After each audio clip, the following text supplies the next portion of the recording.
No one teaches creatives how to think like CEOs. So you end up talented and very capable, but also very overwhelmed because you haven't learned how to step into this next level leadership identity. And the truth is, you can't scale your creative business if you don't step into this next level. And so that's what we're gonna fix today. And I just wanna be really clear. When I say thinking like a CEO, I don't mean becoming a corporate robot. I don't mean losing your soul and your creativity. I do mean leading in your business instead of reacting in it. So today I'm going to show you the 6 standards that every creative CEO needs. So if you want to scale, this is for you. First things first, we've got to define what actually is a creative CEO. I got to be real with you. If you Googled it, if you looked it up in the dictionary, I don't know if people still have dictionaries. If you looked it up in a dictionary, it would not be there. And the reason is I made it up. And the reason I made it up is because there's actually not really a pathway for creative people like you and me to step into this CEO identity. If you're a creative, you've probably felt this tension. It's like you can either be the creative, artsy, empathetic one, or you can be the strategic, driven, ambitious one, but you couldn't possibly be both. And I know for me, I really believed this for a long time. I felt like if I stepped into leadership, it made me kind of a bad person. It meant that I was greedy or money hungry or a bit of a jerk. And so I shied away from that because I felt like it took part of my creativity, my soul, my artistic expression. And I just think that's a lie. I think this tension of you can't be both is just not true. And it actually keeps creatives small. It keeps you broke. It keeps you from actually playing really, really big because we've been told that, oh, if you're a creative, you're the artsy type. You're the starving artist.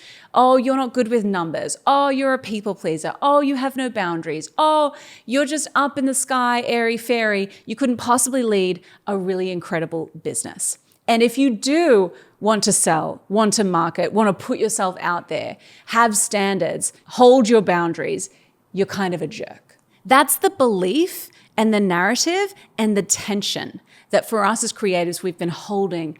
I couldn't possibly be both. So when I was thinking about this creative CEO identity, I was thinking, okay, who actually embodies this? Who does both really well? And there's a lot of people that came to mind, but the major person that came to mind for me was Taylor Swift. So I recently sat down to watch the Taylor Swift documentary, and I kind of thought like, you know, I put it on in the background. I thought, oh, I'll just see some behind the scenes, like see the costumes and the dancers and see the musos and all the things, like that'll be kind of cool.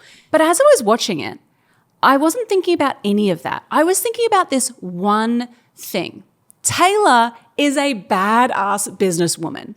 When you see how she set up the Eras tour, you see how she was writing albums while she was doing the biggest tour of all time, you see how she runs her team, she leads, you see how she captures the crowd's attention, you see how she manages her time and her energy, even just how disciplined and fit she is. Like, who in the world could possibly operate at that level for almost 2 years while she's on tour? And not only that, every single city that she went to, the economy lifted. Like, that's wild. She was shaping economies, like crazy, crazy stuff.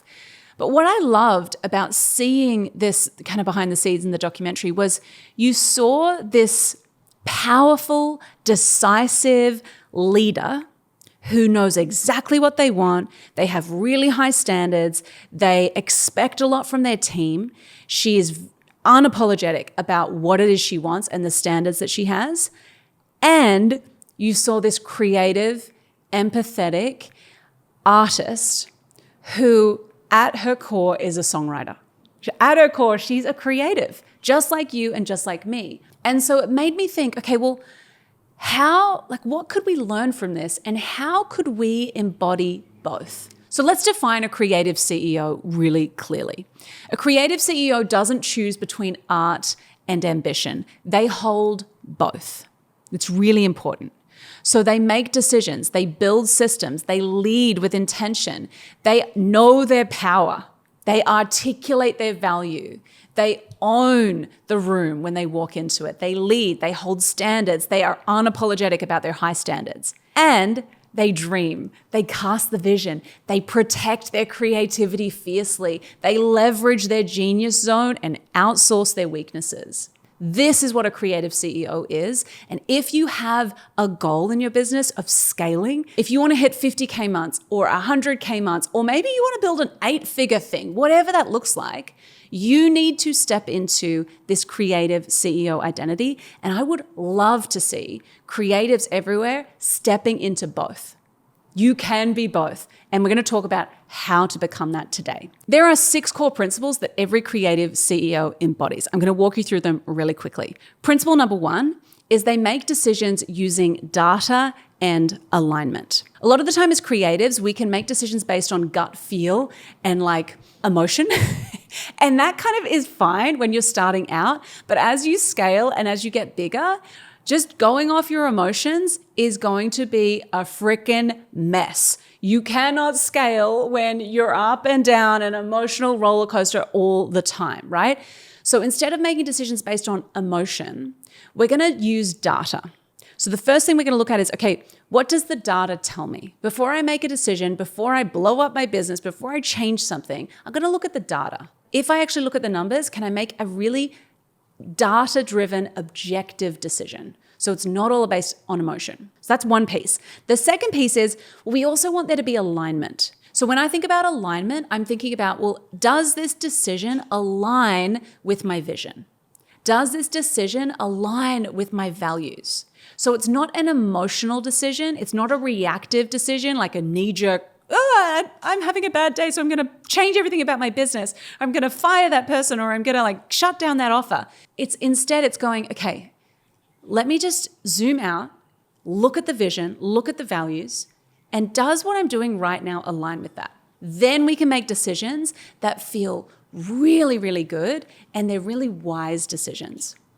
And I also want to, when I think about being a creative CEO, I think a lot of the time people can get confused with oh, it doesn't feel good in my body, or it doesn't feel aligned for me, so I'm just going to not do it, or I'm going to quit doing that, or this isn't right for me anymore, so I'm going to move on. There's a really big difference between discomfort and misalignment. Discomfort happens anytime we expand. Anytime we level up our business, there's going to be a hint of is this the right thing? Oh my gosh, I'm scared. Oh, this is a new level. This feels a bit intimidating. I don't feel qualified. I don't have all the answers. That's normal. Honestly, any new level requires a new level version of you. That is going to be uncomfortable. We have to expect that. When it comes, we need to go, cool, this just means I'm growing. This is just growing pains. This is part of it. So that's discomfort. Misalignment feels different. Misalignment is when you're ooh, this doesn't feel aligned with where I want to go. This doesn't feel like the right move for the long-term vision that I have. We must be able to distinguish between those two things. Discomfort is part of the game, misalignment is not. And we need to course correct very quickly when something feels misaligned. So principle number 2 is you've got to be ruthless with your calendar. There's this quote that says, show me your calendar and I'll show you your priorities. How we spend our time is how we spend our life. Your time is your most valuable resource. And for so many creatives, your time and your capacity is your biggest bottleneck. I cannot tell you how many people come to me and they say, Laura, I need to post on Instagram. I need to market my business. I need to hire someone, but I just don't have time. I'm like, show me your calendar. Show it to me. And then I look at their calendar. I'm like, well, of course you don't have time because you actually haven't structured your calendar to maximize your productivity. You don't actually have a plan. So when I think about your calendar, first thing is I want you to come up with a plan. I do this thing called CEO Sunday. Every Sunday, I sit down for half an hour. I map out my entire week and I go, cool, these are my big 3 things I've got to get done this week. Then I go into, okay, what are my big 3 things I have to get done daily? And then I time block everything. If I'm going to the gym, if I've got to have lunch, I have to have lunch. So my husband tells me, you need to eat food. But every single thing in my day is logged. And it means that, okay, I can see I have a structure. If I've got too much white space, things fill it. Urgent things, non-urgent things, things that are kind of wasting your time while you're procrastinating the real thing you need to do. We need to be kind of militant with our calendar. And I want you to treat your calendar like a contract. So if you say you're going to do deep work, if you say you're going to do client work at this time, if you say you're only going to check Instagram and emails at this time, stick to it. Like, keep promises to yourself, because that's how we actually build more self-trust. Okay? Really, really important. And just a reminder too, like, when you actually set out your plan for the week, like, set a half-hour window at the end of the day to check emails and just put out fires. You actually don't need to do it immediately. As soon as you get an email from a client, you don't need to respond immediately. You can respond by end of day, okay? Let the fires burn a little. This is really important. We've got to get your work done first, the most important thing. Okay, principle number 3, and this kind of piggybacks off principle number 2, but you've got to treat yourself like a priceless asset. You are the most important asset in your business. That's not ego. That's not arrogant to say that. It is the truth. If you are good, your business is good. If you get sick, you know what happens? The business starts to crumble, right? So we've got to look after you. So I want you to think about this like what you're doing to protect your energy, what you're doing to look after your health, what you're doing to fill your cup again. Okay, your energy is a priceless asset. Your creativity, you can't be creative if you don't have energy. Your creativity is your currency. So we need to make sure that we are protecting our energy. And I'm so sorry, I'm going to seem like a crazy Swiftie right now, but this is another Taylor Swift reference. She was on a podcast and she said, you have to treat your energy like it's a luxury item. Not everyone can afford it. And I think that's really, really important for us. If you want to step into this creative CEO identity, you need to identify, okay, well, what drains my energy? Who drains my energy? And what decisions or actions am I going to take from here so that I can show up as my best self? Okay, when you are operating at your best, your business thrives. Okay, principle 4, you got to build leverage through people and systems. So again, if we're thinking about the Taylor Swift idea, she didn't do the Eras tour alone. She had a massive crew of people helping her. So she could just focus on her genius zone. Because if Taylor Swift's not writing songs, then there is no show, right? There is no album that can come out. So her genius zone is she's got to be able to write the songs. She's got to be able to show up and perform every night. That's it. Those are the 2 most important things for her to do. And so what she had to do is build a system and build a team around her that could handle the rest. So if you want to scale, if you want to become this creative CEO, we've got to identify, well, what are the 2 most important things that you can do in your business that no one else can do? What are the money makers that only you can focus on? Maybe it's doing sales calls. Maybe it's doing strategy. Maybe it's delivering to clients. Maybe it's the marketing or the content. What are the most important needle movers that only you can do? And then what else do we need to outsource? What do we need to get off your plate so that you can focus on those things? I've learned for me, if I focus on content, the whole business grows. If I create stuff like this, the business grows, because that is like our top of funnel thing, right? So I want you to identify what is that thing for you? And then how do we actually go, okay, who do I need to do the rest? Who can I hire? Who can I get to support me? What systems could I use? What automations could I run? What tools could I invest in so that I'm not doing everything myself? That's how we build leverage, and we can't reach $1 million a year creative business or a $500,000 a year creative business if we don't have leverage. And one thing I'll say on the hiring is hire people to own outcomes. Don't just hire doers. In the beginning, when you're freelancing or when you're just starting out, maybe you're just hitting 10K a month, you just kind of want to have doers, someone who can come in and like support you and just get stuff done. But as you start to grow and level up, you want to hire people who own outcomes. So you're not having to micromanage. You're not having to like give them every single detail of a task. You can actually say, hey, here's the outcome. Here's the process. Here's how I'd like it done. Go forth. That's the kind of energy that we want. Those are the kinds of people that we want in our business. Principle 5, identify your one constraint and attack it. Now, this sounds like an aggressive principle. It kind of is aggressive.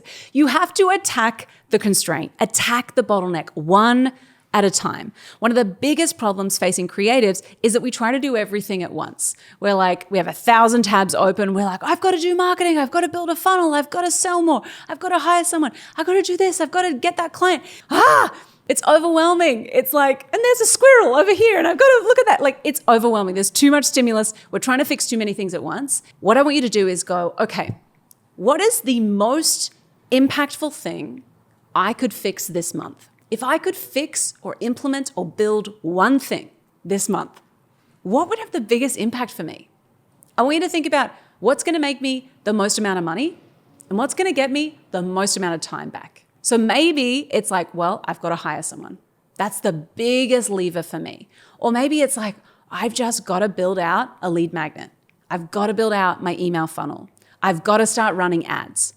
Think of the one bottleneck, the one constraint that you could solve, attack it, solve it completely, and then you can move on to the next. Don't solve 5 problems at once. Pick one. Attack it relentlessly, and with all the focus you can give it, then move on. Growth comes from solving the right problem at the right time. So that's what this principle is all about. Principle 6, the last principle, the last melon. You've got to stack daily habits that produce long-term results. So this is where your identity as this creative CEO actually becomes execution. Now, Dan Martell talks about this idea of your 5 daily non-negotiables. And we recently, with our members, we built this out. We were like, okay, cool. What are your 5 daily non-negotiables? So it might be that every day you got to move your body. You might want to do a certain number of steps. Maybe you want to drink a certain amount of water. Maybe you want to post on your Instagram stories every day. What are the needle movers that if I could do these things daily, they would have the biggest impact on my business? So I want you to think about your 5 daily non-negotiables. What are those things that are going to give you energy, that are going to make you more money, that are going to help you to show up like a high performer, and that are going to help you to build a business that is super successful and scalable? 5. Every single day, commit to 5 things that you're going to do. And I don't want you to think about like 5 things I'm going to do. I'm going to meditate for 5 hours a day. Like, don't do things that are kind of outlandish or not doable for you, or like feel too far-fetched for you. I just want you to think about, like, you don't need a new personality. That'd be like me saying like, I'm going to run a 5K, and people would be like, she's not. She's not. She's lucky to do 5,000 steps, honestly. I'm not going to run a 5K, right? So I'm not going to put that as my 5 daily non-negotiables. I have no desire to do that. I want to think about, well, okay, if I could do these 5 things consistently every day, simple things, what would the impact be? What would that look like? How would it make me better? How would it make my business better? Okay, so we're not trying to like invent a new personality and it's like an insane lift for you to do this. 5 things you could do every day. So those are the 6 principles of a creative CEO. And I want to remind you, you don't lose your creativity by stepping into your CEO identity.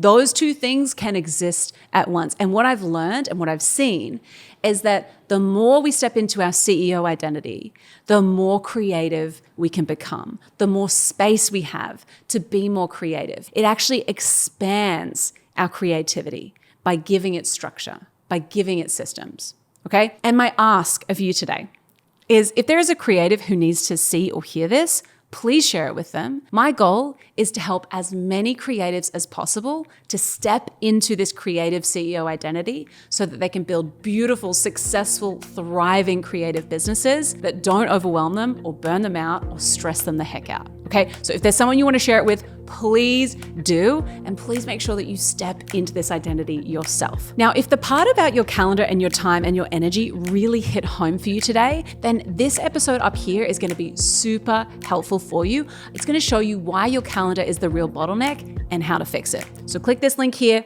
and watch the next video. I'll catch you soon.